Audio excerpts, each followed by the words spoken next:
Masterclass. I'm not sure if it's I hope this is working because this goes to web stream only. So we have a really big audience here at Freezer Hostel and also online. So without further ado, I just want to let the stage for Nanna who's moderating this talk. And we want everyone to be involved, also in the room. So if you have a question or you want to talk more about something, please raise your hand so that we can bring you the microphone. And also we have an online question availability. So if you're not here but you want to ask something, just please ask the question on YouTube. But thank you, and you're welcome to start. Thank you. Thank you.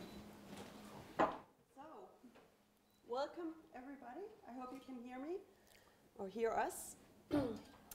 I think you all know Valdis Oskarsdottir, but I will do a short introduction. Valdis is a prolific film editor and also a film director.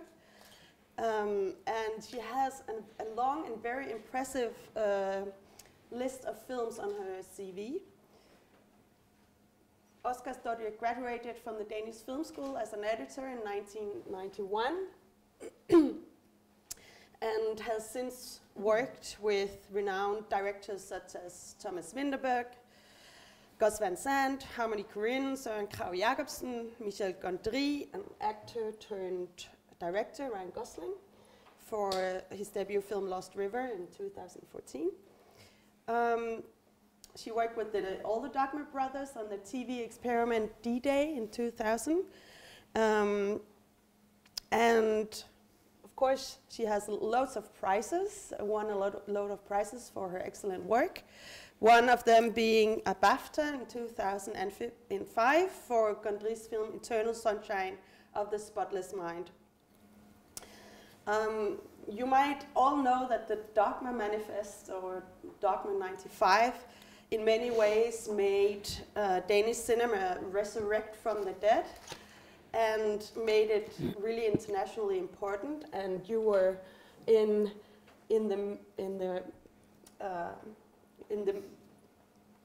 you were a very good, you took a part of this. You were important for this. That's what I was going to say. And you famously edited Festen, or The Celebration, by Thomas Vinterberg. And I would like to ask you about that work later, but I think we should start from the very beginning, because in the Womarts introduction, Oskarsdottir is describing editing as a passion, but also as something you become addicted of, almost like a drug. And I would like to ask you, when did you have your first injection? I mean, when did you feel this passion for the first time? First of all, I want to thank you for having me here, and please call me Valdis. Yes. I don't recognize this Oskarsdottir. Well, I think my first injection was that when I went to Dramatiska Institutet in Stockholm on 2 months 16 millimeters film course, and we did everything ourselves. We acted in it, and we shot it, we made the sound, and we edited it, and we wrote the script. And then I was sitting by the Steenbeck, as we edited on in those days.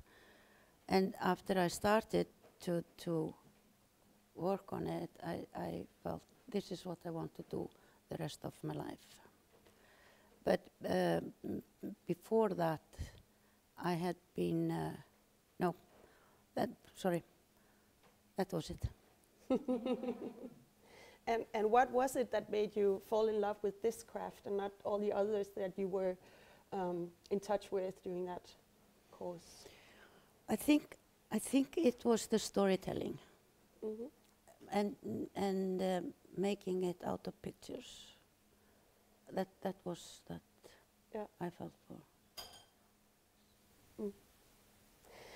When you graduated from the Danish Film School, you were 40 almost? Yeah. And that's maybe today we would probably think it's a little late in life. Well, yeah. I would think so too. I thought it at that time it was pretty late because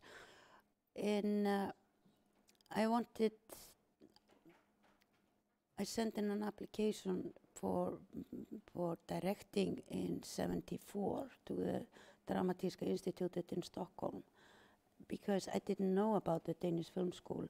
I didn't know that they have editing. And I didn't get in, so I kept working on as a photographer. I was making radio programs. I was writing children books and freelance as writer and taking the pictures. So I kept doing that. But I was always trying to get into the film business because that's what I wanted to do, and I really don't know why. But then after I don't remember, 85 maybe, then I got an assistant job, and I was working as an assistant on some Icelandic films.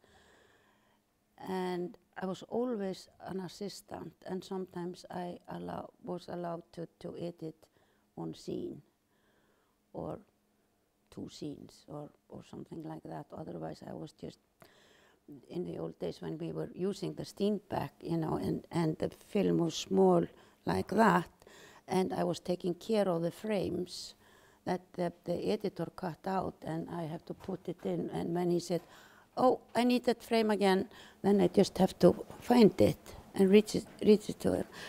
So, and then I went to the Dramatiska Institute and was there. And then when I got back home, I went to all the directors in Iceland and asked if I could get a job as a film editor.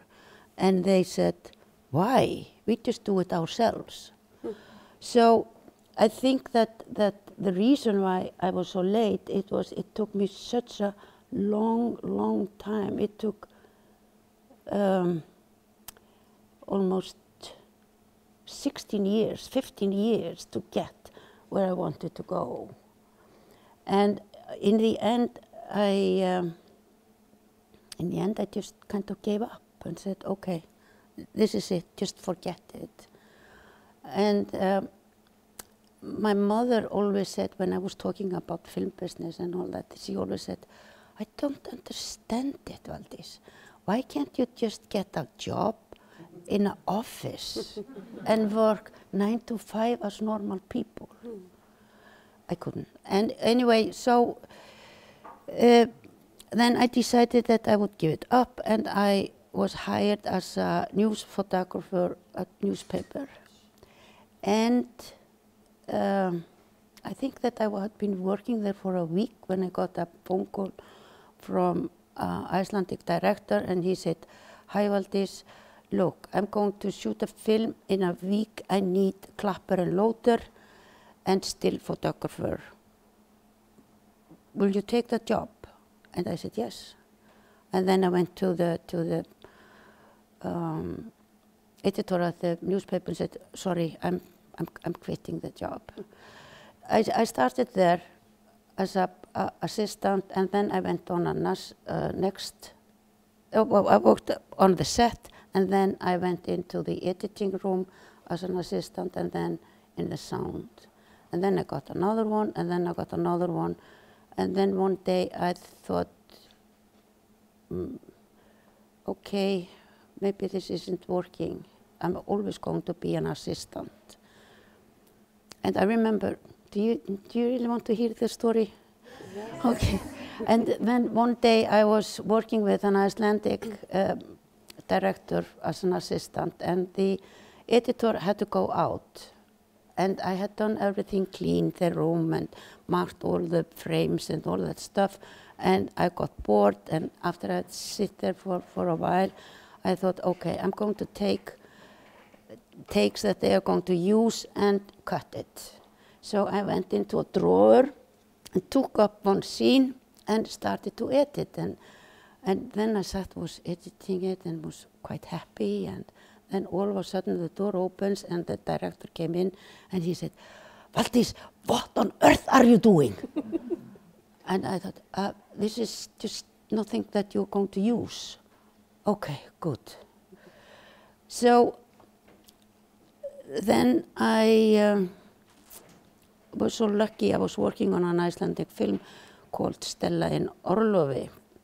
And I was supposed to be assistant to a Danish editor named Thomas Gíslason.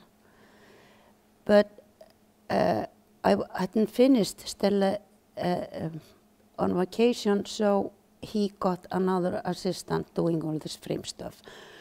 And then I came in later, and then he said, look, now I have this assistant, so why don't you just go into the other room and you just edit. And he gave me a scene and I edited it. And then I showed it to him and he said, well, this is good or this is bad or change this or change that. But that's how it went. So I was just editing. And then he said, why don't you check if you can get into the Danish film school? And I thought, ugh, I was a single mother with 2 kids. And he said, well, you know, you would be playing for 4 years. No problem. And I thought, ugh. So then one night I went to a cinema and I saw Amadeus.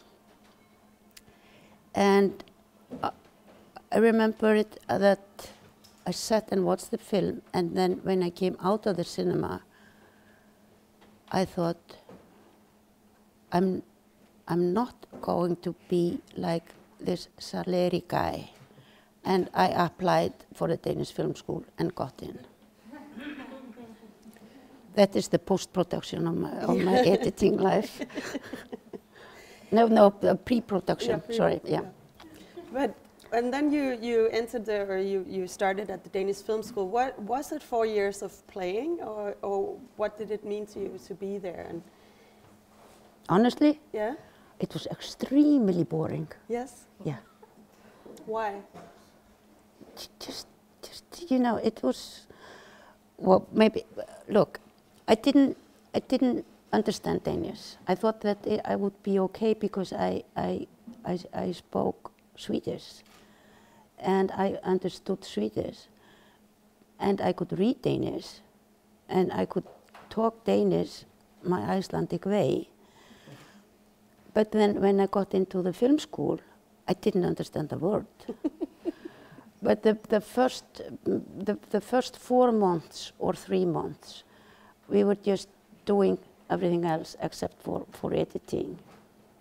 And I think that those 4 months, I didn't say a word.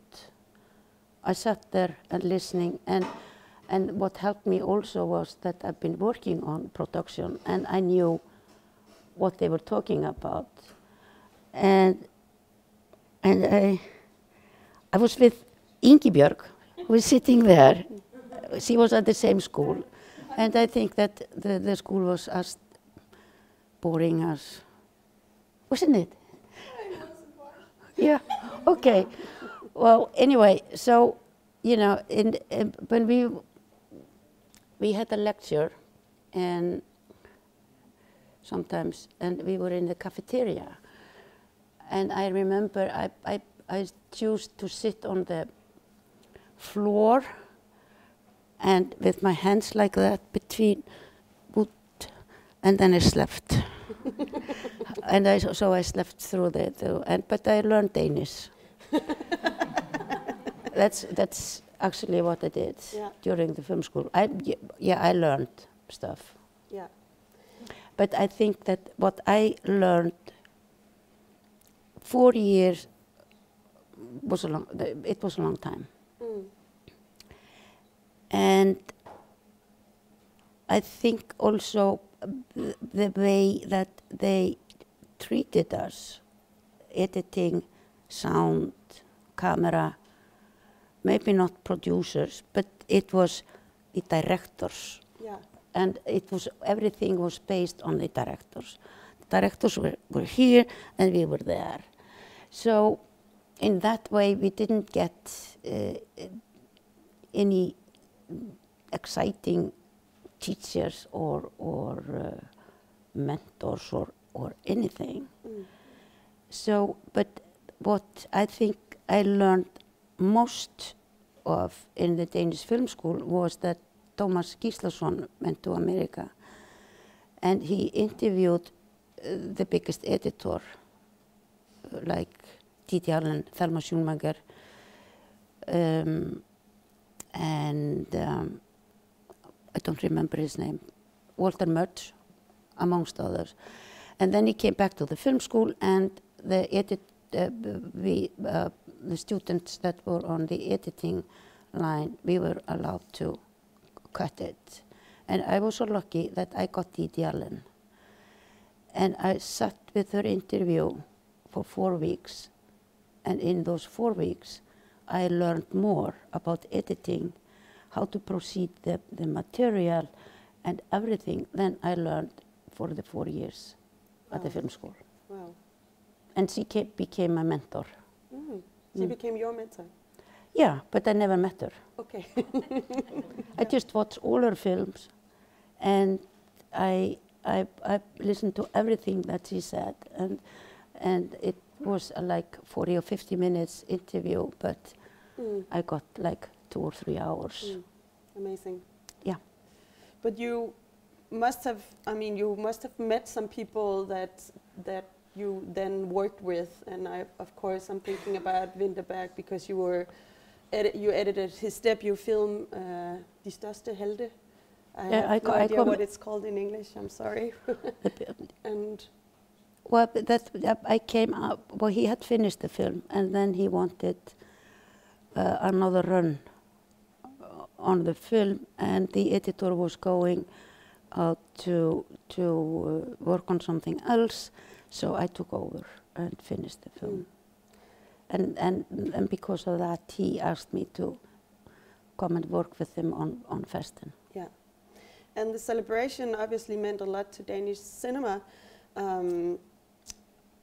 and mostly in the Danish film history that has been written in the past years.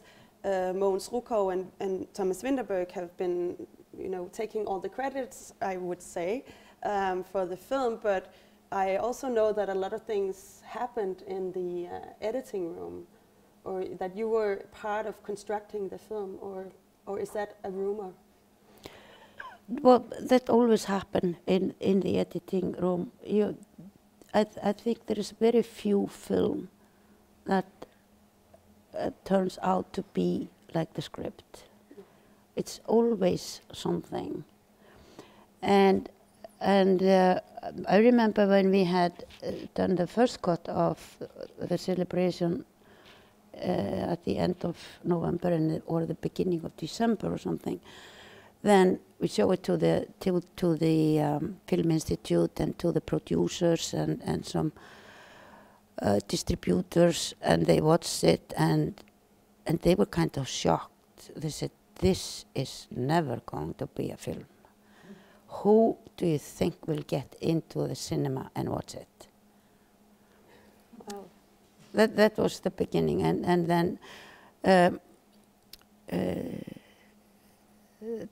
said to Thomas, "They don't know anything. Don't listen to them. It's going to be a good film." So we worked on, and we did a lot of changes. But what was it that made you think that this was going to be a good film? Or what was it that you saw in this? Well, the material. It was the first cut, and I think that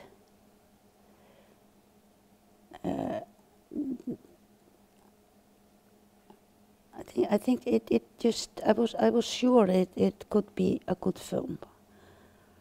It's nothing, it's like, I don't know, but I don't know about you guys, but sometimes when I'm editing a scene and and I think it's okay, and I say to myself, this is okay. And then in my stomach is something that say, you know, it's not. And I said, okay. And then I go home, and you know, even though I only get paid for 8 hours or 10 hours or 12 hours, the film always keep running in my head. And then I might wake up in the middle of the night and say, oh yeah, there it is. You should do it like that. Or something like that. And that's, and then I come back and I edit the scene and I don't have to watch it because I can feel it in my stomach, if it's okay. Now you got it. And then I don't have to watch it. I did, but now I don't. I think it's boring to watch the scene that I've edited over and over and over and over and over again. So you have a piece of paper and a pen next to your bed, and you wake up in the night and write down ideas, or? No. You know, my memory is kind of getting a bit low, but no. I just remember it. Yeah. And it's amazing because when I was at school, I couldn't remember anything that I read. Even though I read it 10 times, I couldn't remember it. But I can, if I watch the scenes that I'm editing and I watch all the takes, I remember them. Yeah. That's my memory. Yeah. And that's a very good thing. If I was a film editor and I only could remember reading stuff, that would be a disaster, right? It would. Yeah. But talking about the script, how important is the script for an editor? How do you work with a script? Usually, when I was working in the state and had this agent there, I read the script to check if I liked it. But you know, like if Thomas Vinterberg calls me and tells, look, I want you to edit my next film, I say yes. I don't have to read the script. But I think nowadays I don't want to read the script because, you know, or I read the script and I hope that I've forgotten it when I start working on it. Because one of the excitement of being an editor is to see the material and coming in the morning and thinking, what will I see today? What are the people up today? What are they doing? And then I edit that scene and I don't go to another scene until I've finished it. And then I take the next scene and think, whoa, exciting, what are they going to do now? So it's a new experience every day. And if I had read the script,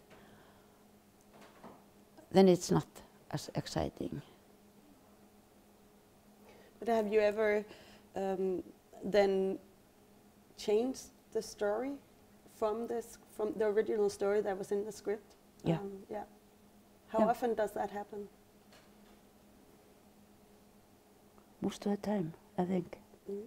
It's always, sometimes it's more, sometimes it's less. In Festen, we changed a lot. And we took out scenes. And we had to take out one character. And try to figure out how we could edit the scenes that that person was in.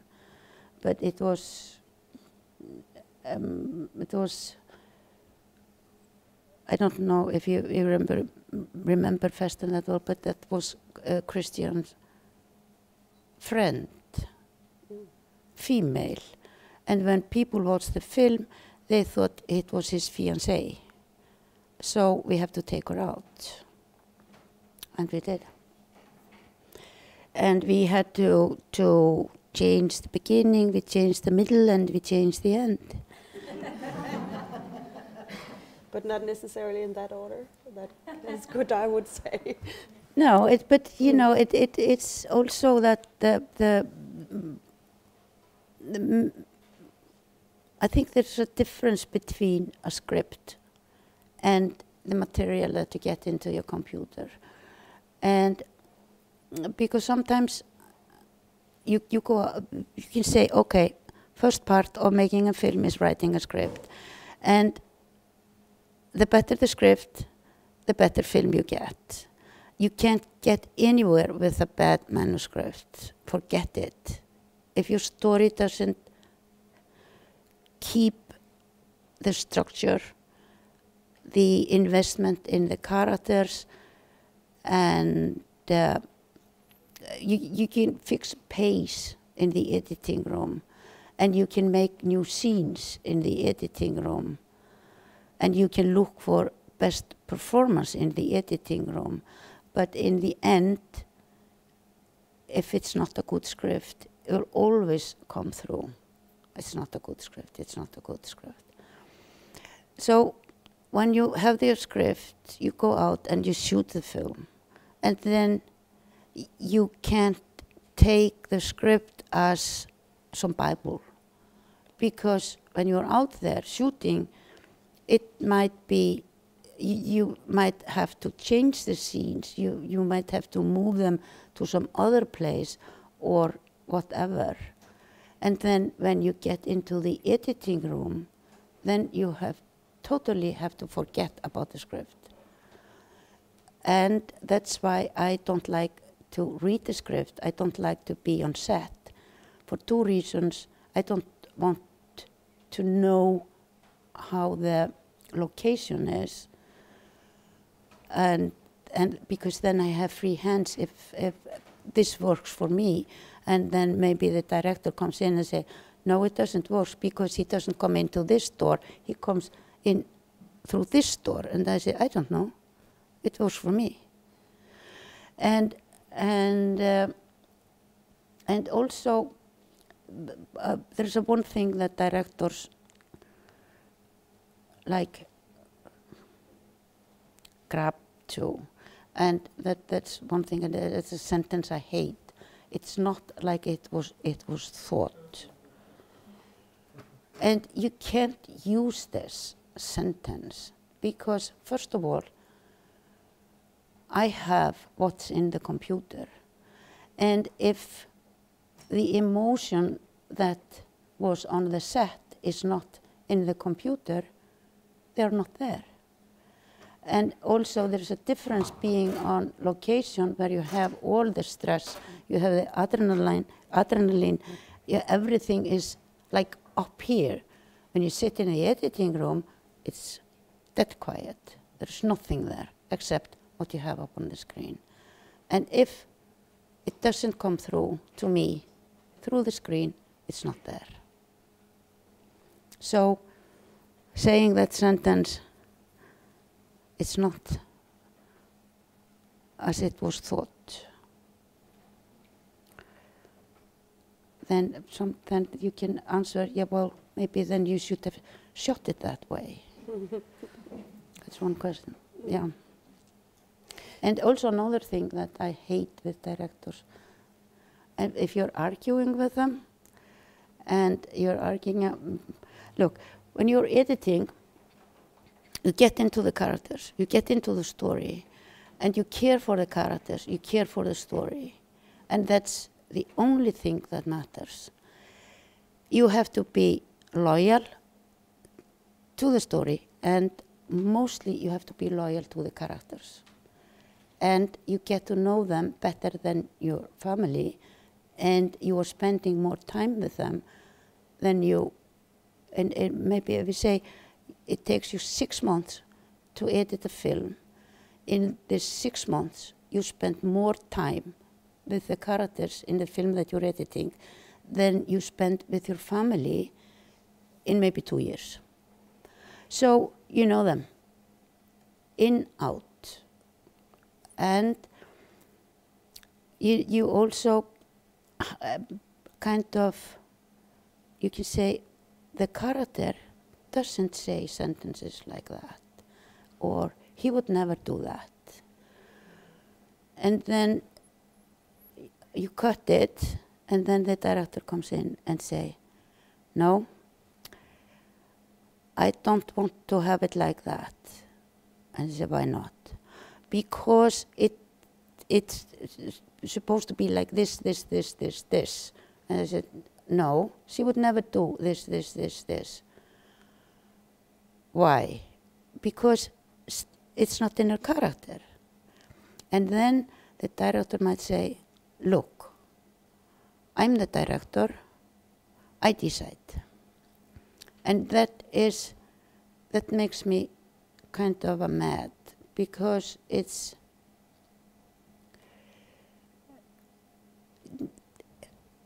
who says that he knows it better just because he's a director?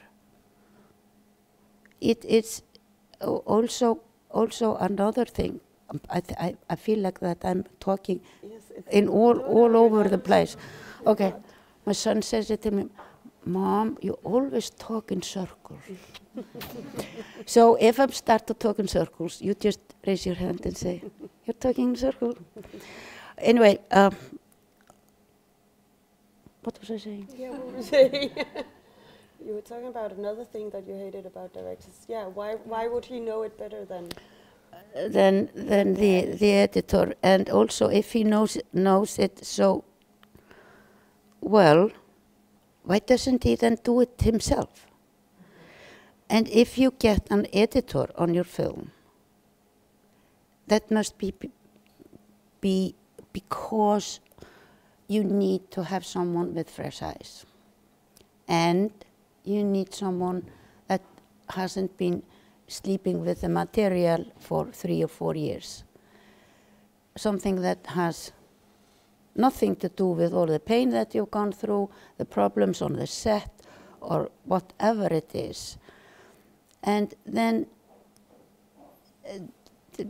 because, you know, I always wondered why there is so few people in editing. And here in Iceland, everybody that goes into the film school that's here, they want to be directors.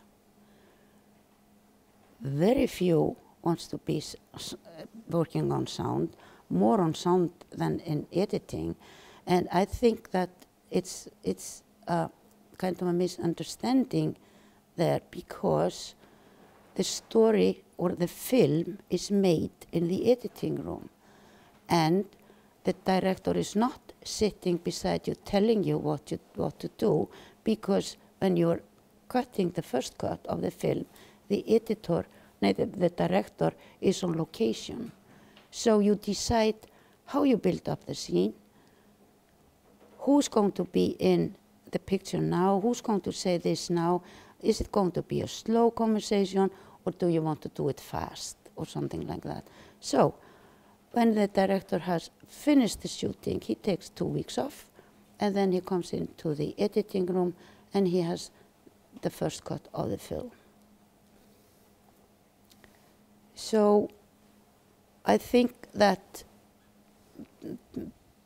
most people that I talk to when I say I'm an editor, because in Icelandic it is klippari, and klippari are also the girls and guys in hair salons that cut hairs. So they ask me, oh, and where do you work? I said, I edit films. And then I explained to them what I do, and then they say, oh, I thought the director was deciding everything, and that's wrong.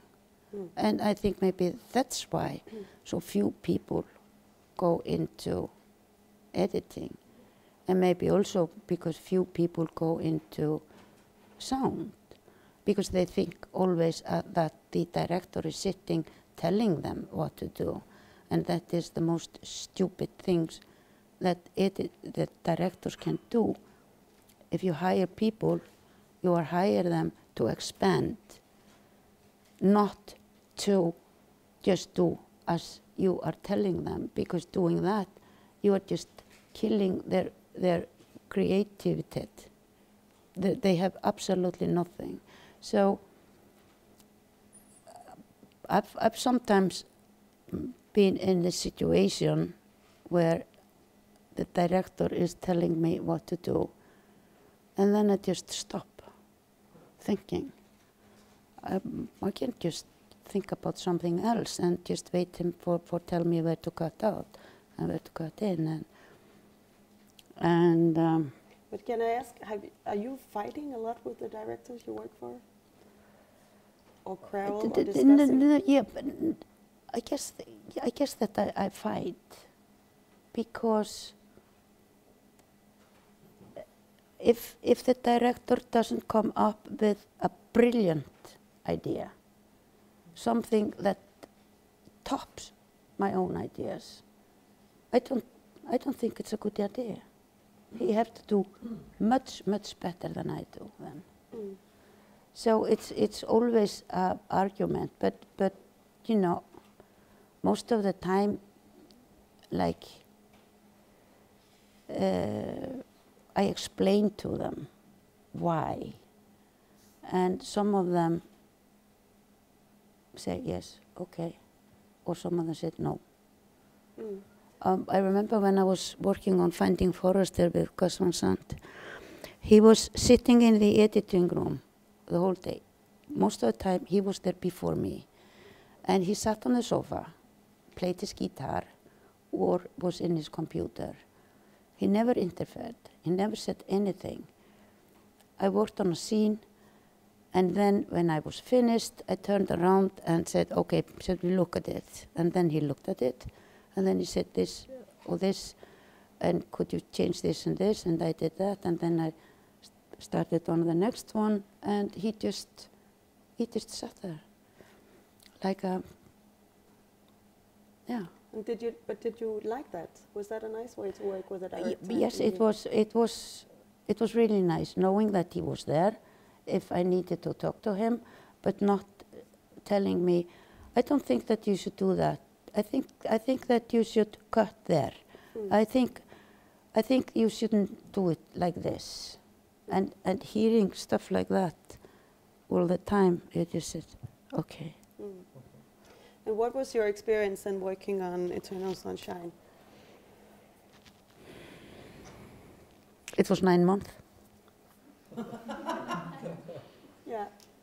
It was tough, but you know, we were actually 3 that edited Eternal Sunshine.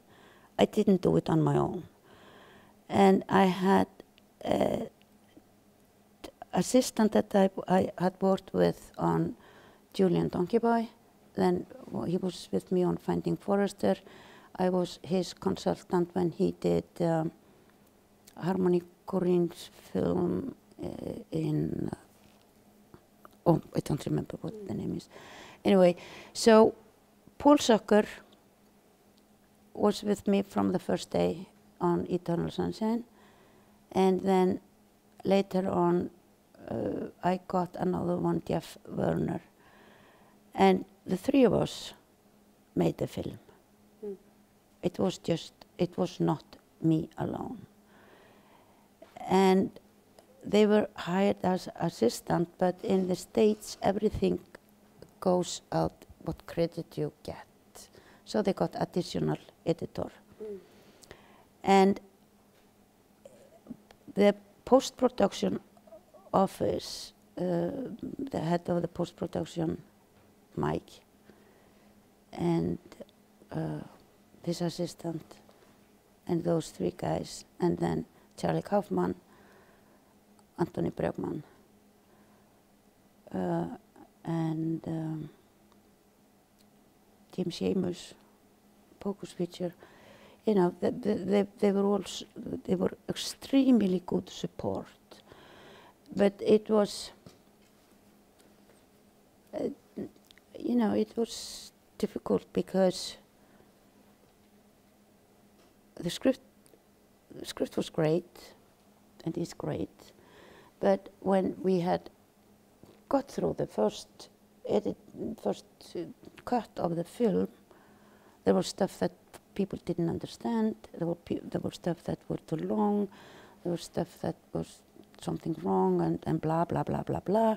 So, but we worked through all that, and and got the result. But that Eternal Sunshine changed a lot from script to the final outcome. Do you have a favorite film of the ones that you worked on? Like the best project or process? There is.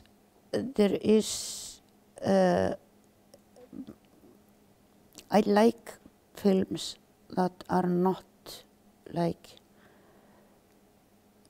square, you know, like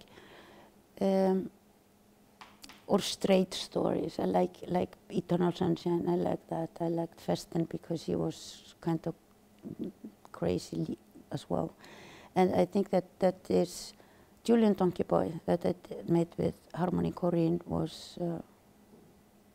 But it's not. It's not. I'm not starting on number 5 or number 1. You know, it's like.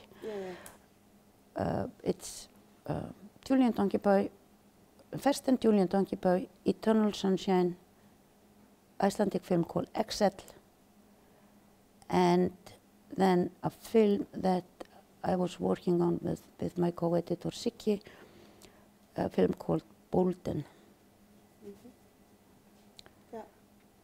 Those 5 are like, because they were all different. It's like cutting a scene, and when you cut a scene, I mean, in the older days, you could never. You always have to start on establishing shots, so people knew where you were. Then you could go into 2 shot, and then you go into close up, and usually it was wide shot to show everything, and then it was 3 shot or 2 shot, and then in the end of the scene you started to go into close up. And what I liked with Festen was that, you know, when I started on Festen, I had been working in a production, and that was a nightmare. And when I came out of that nightmare, I felt that I was the worst editor in the world. And then when I started on Festen, I didn't think anything that I edited was good enough. No, I can do it better, and no, I can do it better. That was one thing. Another thing was that it was dogma, and no one knew what dogma was. So I could edit whatever, because that was dogma. So I did that. Everything that, every time I started on a scene, I thought, what have I never done before? Or what is not allowed? And then I did that. Consequently, through the whole film, that was always my first thought. And also the camera with Anthony Mantle was superb. And all the camera movements where you could jump and you could cut from close-up to the same person in close-up and whatever.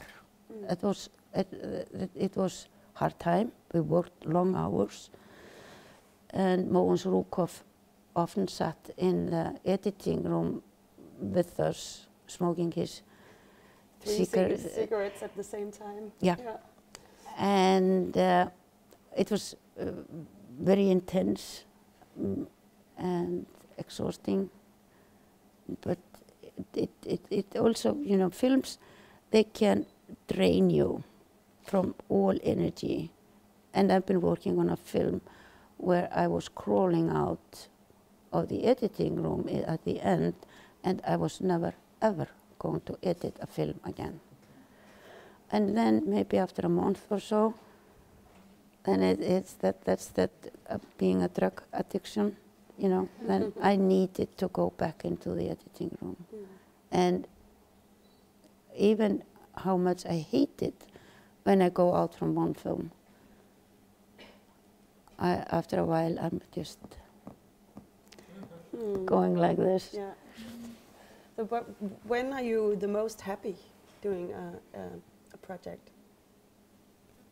When I have all the material that I need, and also when I have managed to cut the scene that in the beginning looked like it was impossible to cut. And when I can make the actor's best performance by never giving up, looking for the material that I need to do so. Mostly I'm always happy when I'm sitting in front of the computer, except for sometimes. Yeah. Of course. Where I can get really, really pissed. Really? And what do you do then? Do you yell at the director? Or No. I sometimes I go into to Siggi and I've always went into my assistant and then I sit down and say, this is so stupid, or how come they blah blah blah blah blah, and then I talk about a half an hour and then I go into my room and keep on working, or I put on a music, listen to music, and if I'm extremely mad, then I put on like heavy metal or something like that. And I also use music when I'm cutting scenes. If I'm cutting where people are arguing or fighting or something like that, then I like to listen to music that is like pumping, you know. I don't know if you know the group Skálmöld in Iceland. I listen to that, and then I'm getting really mad. And then I can use my feelings in that I'm feeling into the material. And then if I have to calm down after being mad, I use this mad music and then I put on something very sweet. And sometimes I fall asleep and then I go back to work. It's often said that the good film is, you know, you can form a group of people and you will follow each other, a director, producer, or a director, a script writer. But it seems like you've been working with, or you have been working with Thomas Vinterberg for many, many of his films. What kind of bond does I mean, you must have a special bond or something that's made you come back again and again to work with him. Well, I'm extremely fond of Thomas. And I know him, I've known him since in the beginning of his career. So we've been going through ups and downs together in the films and also in our personal lives. He knows me, he knows my temper, he knows how I can just like that and down again, and he knows that I can yell at him and he can yell at me, and I know him, so I think that, and also I can trust him. I know that I think now that he would never go behind my back. And he is straight and honest, and he says things, and I say my things, and we listen to each other, and then we can argue, and so on. So I think nowadays I would prefer to work with someone that I've been working with before, because it's very it can be very difficult and hard, and lots of crying and sometimes laughter during one film. And if I have to fight the director on top of that, or the producers on top of that, then I'm done. But you've also started some years ago making your own films, directing your own films. Yeah. And why were you tired of not being regarded as part of the auteur, or the? No. What was the reason for you to do that? Well, you know, I've been writing my whole life, and I have a bunch of synopses in the drawer, or now in the computer. So So, and I think I was working on a film and I didn't enjoy it. And then I worked on another film that was totally disaster. And you know, and I wanted to walk out. In spite, my mother said, "You always finish what you start on, Valdis. You don't give up." And I thought, okay, I'm not going to listen to my mother in this case. And so I called my agent and asked her what will happen if I walk out. And she said that, well, that will not be good for your reputation. So I thought, okay. We were 2 Icelanders working on it, 2 Icelandic editors, and we were working in London. And you know, I just, in those 2 bad experience films, I just put on an automat. Mm. So I never thought, when I woke up, I didn't think that I was going to go to work. I just got up, got my coffee, shower, clothes, walked in London to the work, and in LA I just drove to the parking lot, and then I sat in front of the computer. I never thought you were going to work, because if I had that thought when I woke up, I would never have made it to the editing room. Mm. And then, you know, in the mid-November, I thought there must be something else that I can do. Mm. I can't do this anymore. And then I said to myself, Valdis, you can't do anything else except for filmmaking. Mm. Yeah, okay. Bummer. And then I remember the script or synopsis that I had, and I said, you know, I should just go out and do my own stuff, where there is no one that tells me what to do and how to do it, or doesn't talk to me, or blah, blah, blah. So and in the end, we will, anyone worked on an American film here? No, doesn't No? seem like it. Okay. Just the soundtrack. Okay. So, well, anyway, this was a very special film, and then, you know, the producers were in America, so there was 9 hours time difference, and we could talk early in the morning their time, or late in the evening. And then, you know, we had a problem with the director, and everyone had a problem with everyone. So when we had sent out cut that we did, we didn't hear anything for 5 days. So I said to Silly, my coworker, look, they're going to fire us. Why? Because they are not saying anything. And then I got a phone call and said, oh, unfortunately, you know, we can't deal with the director, so we need to fire you. And they fired the editing department, the sound department, the visual effects department, and the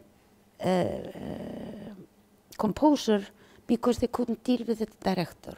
Yeah. Then it was all our fault. But we had to work, that happened in the beginning of December, but we had to work through until 22nd of December. So we said, okay, I found the script and worked on that, my own, and sent it to Iceland. And then I said to Silly, okay, look, you know, why don't we just make our own version of the film? And we did that. Left it in the computer, and I took a copy of it, and then we went home. And I was extremely happy when they fired us. Then I didn't have to go out, walk out, and anyway, that's why I decided to do something where it wasn't like with so much overhead and so many people deciding one thing and the next another thing, and everything was my fault. So I thought that okay, then I just do something that if there is, then it's my fault. You know, I can take that. That's why. What film was it? Country Wedding. It was really fun. Shot it. It was No, I was curious about the American film. It's not the whole story. It's you know. Okay, you want to hear it? Yes. All right. Look, we went home with our CD, and then they hired Stuart Baird, editor, and he couldn't work with the director, but you know, because if they fired the director, they had to pay him $1 million, and then it was easier to fire all the others, of course. So he took over. He took the film to the States, and he was cutting for 4 months. And then we got a phone call, got a mail, and he said, well, he has finished the film, but we want you to, we said, look, he has done so much for the film that we are going to give him solo credit. I had a contract where it said, you know, I was upfront. And if it was front credit, then my name would. So we want you to take your name off there. I said, well, maybe I should see the film first, because maybe we haven't done anything there. So they fly the post-production manager from London with a CD, and he showed it to us, and Silly and I, we watched it. And then when we had finished the watching, we said, this is our cut. Yeah. I said, okay. We left it in a computer, so it was easy for him to find it. And then they said, look, then the post-production manager said, look, he have tried so many things. He tried to make it like straight story, because the film is called Vantage Point. And the story is told from 3 different persons, and the script was very great, but the execution of it wasn't as great. So we, Silly and I, we had tried to make it a straight story, and it was so boring. So we made it again like cross-cutting all through it. And I said, look, this is our cut. Well, he says it is cut, so I wasn't allowed to have this copy, our copy. It's forbidden. It's in the contract, in the editor's contract, it says, you do your job and then fuck off. And they have the right for everything in the future.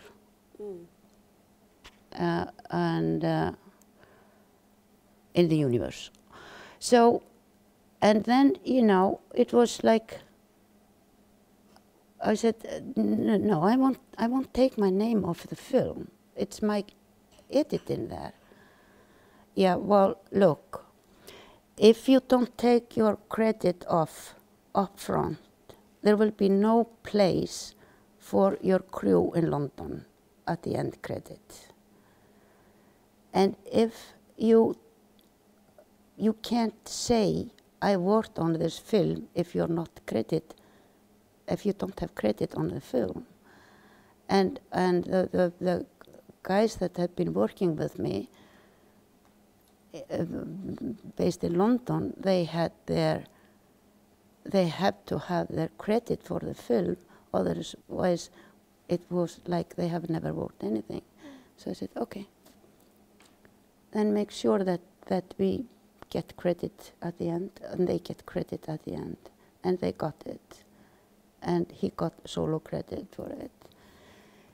And I think that at that time, I was really pissed. I thought it was not fair. So I tried to write to the union, and they said, well, we can't do nothing. It's not a union film, and so on. So I said, okay. So I wrote Stuart Baird a mail. I said, I'm really proud that you appreciate my work so well that you will put your name on it. and I sent it to him and his agent. And that was it. You never know. Pardon me? No answer. You never heard? Well, no, I got an answer that he had been working so hard on this film. That had been so difficult time for him. Hmm. But my agent saw our cut, and she said, this is 96% your cut. No way. Wow. So, nice. Any questions? Yeah, exactly. I have tons more questions, but I think the audience should also be allowed to chip in. There's one there. Isn't it nice to get stories like that? You have worked with a lot of male directors. Yep. And being WIFT representative, we have to ask you, have you worked with female directors? And Yeah, Ásdís Thoroddsen. Yeah. I think when I got out of my film school, I worked, she offered me to cut her film. I think it was her first film called Ingalo. And then she made another film, Dream Hunters, that I worked with her on that. And it was great working with Ásdís. I'm curious, if you, maybe a lot of questions because you start so many processes listening to you, but I think, have you added something to all these male directors? Being a woman, have you added some value that they couldn't have brought themselves? And How do you mean? I don't know. I don't know if you have a special gaze or if there's something that you see that they don't see with your experiences being a woman. I'm pretty sure about that, but I couldn't point out anything. But also, you know, there is. I think it's giving both ways. You know, they are also giving me another view to the material that I haven't thought of, and I am pointing out something that they had never thought of. I guess, but I don't think that they would admit that. Probably not. And then I worked with one re-edit one film with a female editor, and she was really nice, but the production wasn't that good. May I ask, finally, do you see yourself as a role model for other female editors? No, not especially for female editors, but I think I think that being in this business is tough, and I think maybe nowadays, you know, when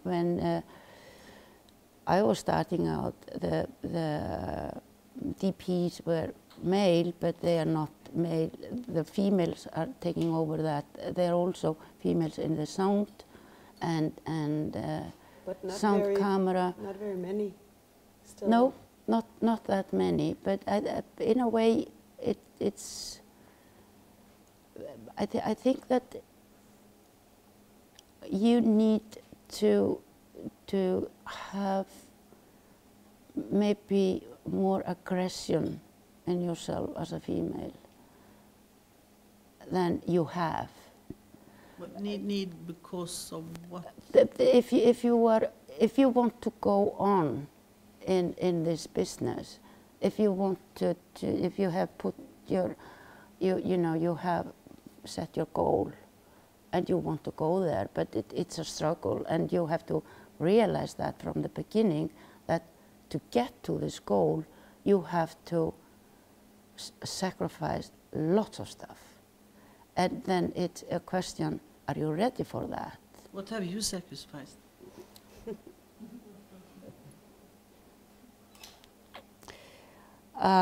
Lot of stuff. But I had a really good support from my two boys, Kalle and David, and without them I wouldn't be here today, because they always stood behind my back and supported me. They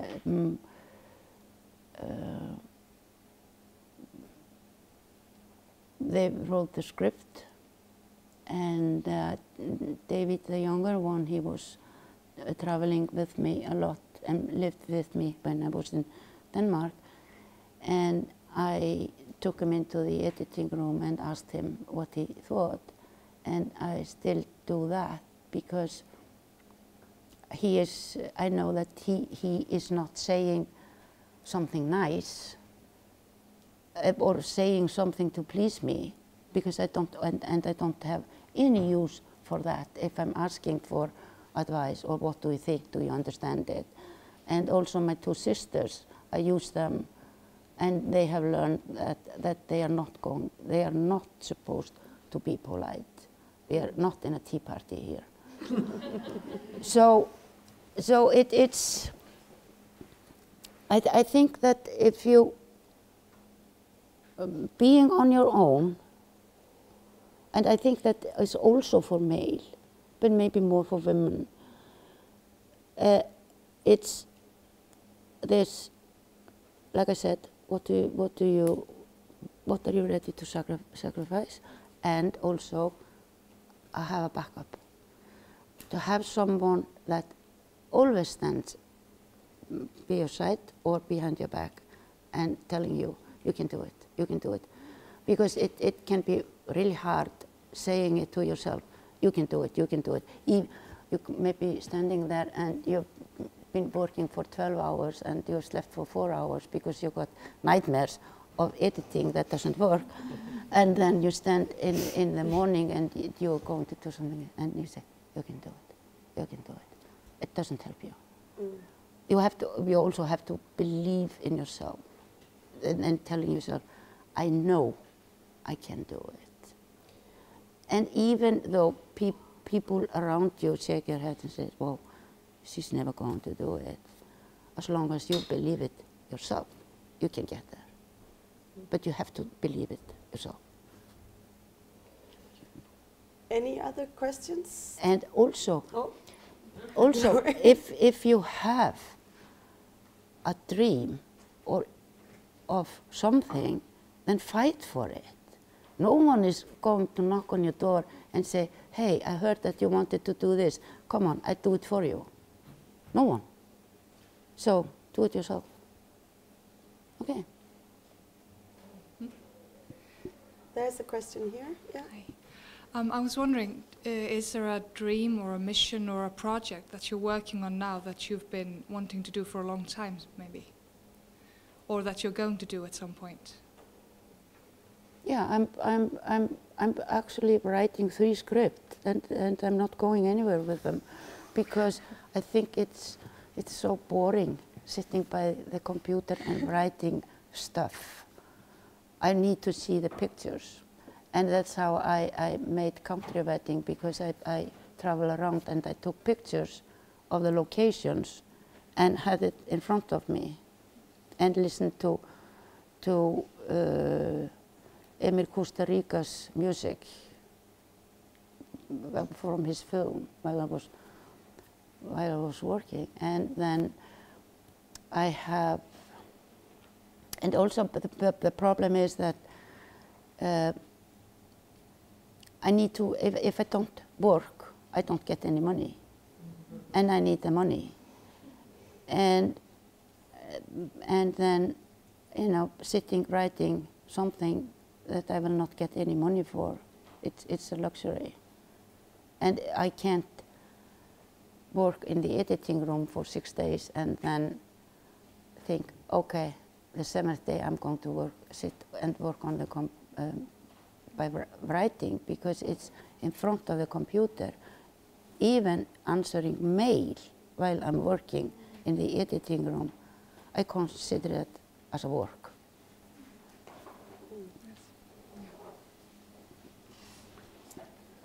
Anyone else? Yes, in the front. Hi Valdis, det Ingebjørg som spør. Hi Ingebjørg.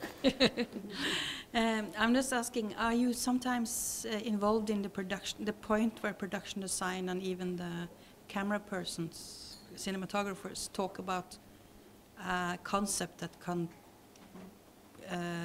coloring your way of editing? Can you come with wish the other way before they go out? No, we are never. I think that, well, on Kursk, we read the script and That's the latest film by Thomas Vinterberg. yeah, and then we came with suggestion and stuff like that. But usually it's not. But now I'm waiting for starting on a TV series called Valhalla, and me and Siggy, my co-editor, we are going to work on it, and we've been reading the script and talking to the directors and stuff like that, and they have been sharing with us how they wanted to shoot it and stuff like that, and then we said, okay, if you're going to do it like this, look after this and this and this and this, and I think it's nice. Thank you. Please don't hold back. No one in the front. Hi. Hi. I noticed you have a credit on one of my favorite films called Mr. Nobody, I think as additional editing or something? No, that's one of the film stories. You know, Paul Zucker, he edited that film while I was doing the horrible Vantage Point in London. Okay. And Harmony and Paul, they were in London as well, and I was Paul's supervisor. But I didn't edit it, and the reason why my name is there is because of the financing. They would not have got money to do the film. No, one part was that they were going to get some money from Europe. And to get some money from Europe, they have to have some European name on it. And I said to Harmony, no problem, use my name. No, I really like Harmony. I think he was the sweetest, nicest guy that I had worked with. And so I said, no problem. And I didn't know that they were going to put my name in the credit and not Paul. And I've tried to tell it to the Internet Movie Database, look, I didn't edit this film. No, they're not listening. It's really difficult to change the credit on IMDb. Difficult, yeah. It It should be like Red Cross, no, stamp that you could, doof, stamp. I didn't. Paul is a great film editor, just like Jeff, and you know, he great talent, and he did this film. He edited this film on his own, totally on his own. And I'm really proud of him doing that job. And I think that film was great. And I wish that I had edited it. Yeah. Yeah. Are there any films that you wish you had edited?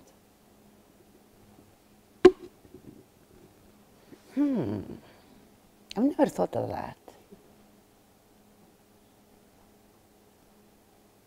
Maybe Strictly Ballroom. Yes. I love that film. Yeah. It's amazing. I don't know how many times I watched that film. Always. It was such a... When was it? But it's... Early 90s. Yeah. I think. Wasn't it? Yeah, it was really... 91, 92. Yeah, it was really mind-blowing film at that time. Australian film, if you don't know it, you should all see it. It's so funny. It's so funny. Mm. Extremely funny. Great. I think that's all my... Yeah. Okay. Thank you all so much for coming. Yeah, is it more questions? I have one question. One question, yeah, of course. It's a very naive question, but what is your favorite film? My favorite film?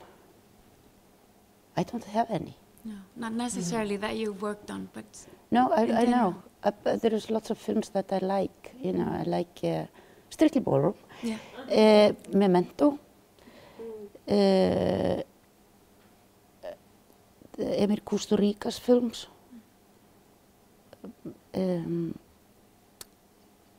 What is the name of the brothers that make Coen? Fargo? Yeah, Coen brothers. I like them.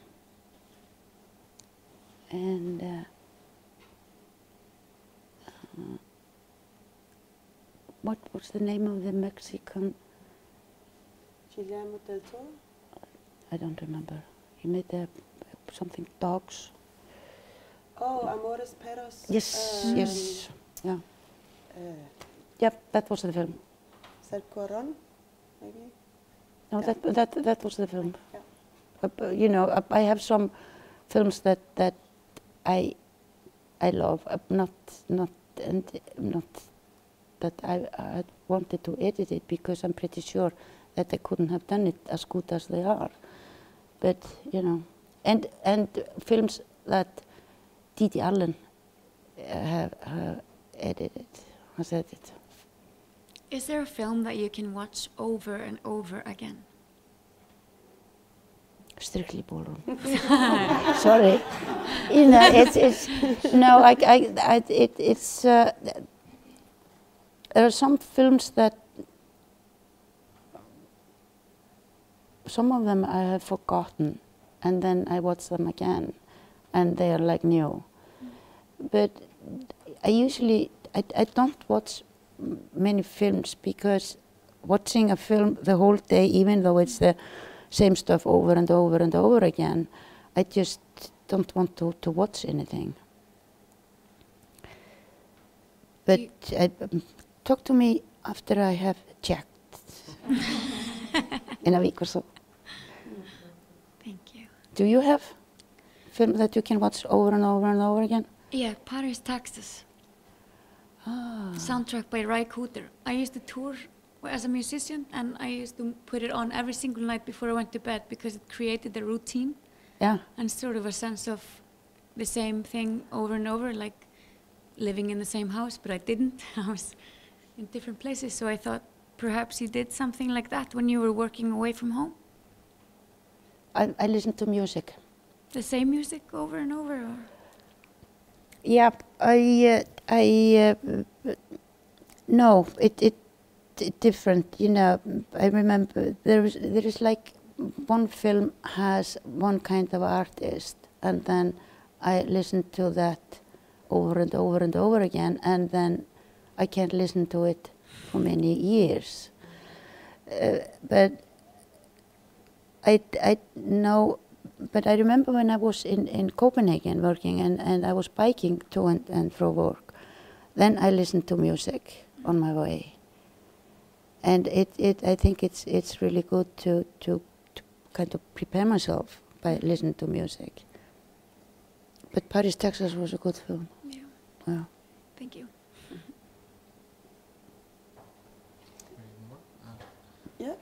As an editor, do you find yourself, like, when you're just watching something on the sofa, do you find yourself constantly thinking about the editing in the thing you're watching, or how it could be better, or if it's good, or how good it is, or are you able to, totally immerse yourself into the films? It depends on the film that I'm watching, but it's very often that I think, yeah, okay, when are they going to cut?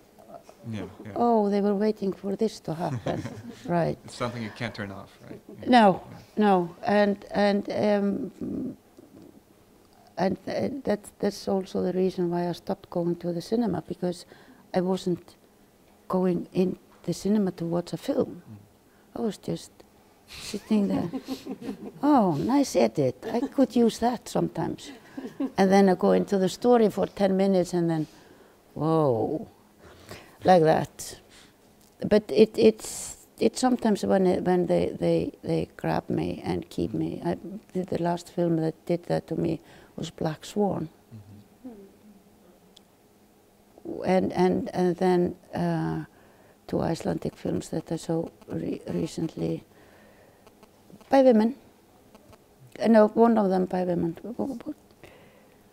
Andið eðlilega, Breath Normally, I think it's called. I thought that was a great film. And I think that we have some very good upcoming Icelandic female directors. And I'm really proud of it. Great. But I think that's a perfect quote to end on, since it's a Womarts event also. Thank you all so much for coming and listening, and I'm sure we could all be here 3 hours more and hear all the stories, but we can't. But first and foremost, thank you to Valdis for being here and sharing so generously about her. Yeah, and you don't say it to anyone. I probably said something that I wasn't allowed to say, according to my contract, because it's, as I said, do your job and fuck off. So thank you very much. It was wonderful to be here with you. Thank you, guys.